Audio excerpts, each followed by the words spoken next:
മാങ്ങാട്ടുകര അയ്യപ്പ സേവാ സംഘത്തിന്റെ ആഭിമുഖ്യത്തിൽ മാങ്ങാട്ടുകര ശ്രീരാമസ്വാമി ക്ഷേത്രാങ്കണത്തിൽ നടന്ന ദേശവിളക്ക് ഭക്തി നിർഭരമായി. ദേശവിളക്കിനോടനുബന്ധിച്ച് സാംസ്കാരിക സമ്മേളനവും പുരസ്കാര സമർപ്പണവും നടന്നു.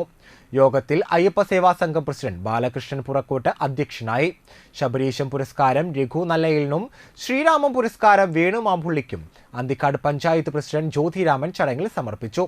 അരുൺകുമാർ ആറ്റുപുറത്ത്, അയ്യപ്പ സേവാ സംഘം സെക്രട്ടറി വിപിൻ, രാംദാസ് കാണാട്ട്, കണ്ണൻ, ബിജു, സഹേന്ദ്രൻ, സുരേഷ്, യതീന്ദ്രദാസ്, ജിഷ്ണു, സുരേഷ് ബാബു എന്നിവർ നേതൃത്വം നൽകി.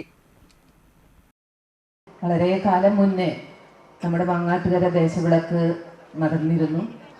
കുറേ കാലങ്ങളായിട്ട് തന്നെ അത് മുടങ്ങി കിടക്കുകയായിരുന്നു. ഇപ്പോൾ ഒരു 3 വർഷത്തോളമായി വീണ്ടും ഈ നാട്ടിലെ എല്ലാ സഹോദരന്മാരും ഒത്ത് ചേർന്ന് നിന്നുകൊണ്ട് ഈ മാങ്ങാട്ടുകര ദേശവിളക്കിന് വീണ്ടും ഒരു പുനർജീവൻ നൽകി ഇന്ന് 3ാം വർഷത്തിൽ എത്തി നിൽക്കുകയാണ്.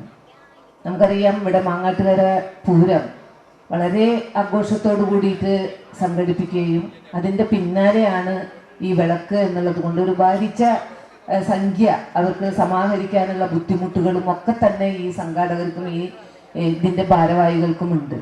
എന്നിരുന്നാലും നമ്മുടെ ഈ നാട്ടിലെ ചെറുപ്പക്കാരെല്ലാവരും ഒറ്റക്കെട്ടായി നിന്നുകൊണ്ടാണ് ഈ പ്രവർത്തനങ്ങൾക്ക് മുന്നോട്ട് പോകുന്നത്.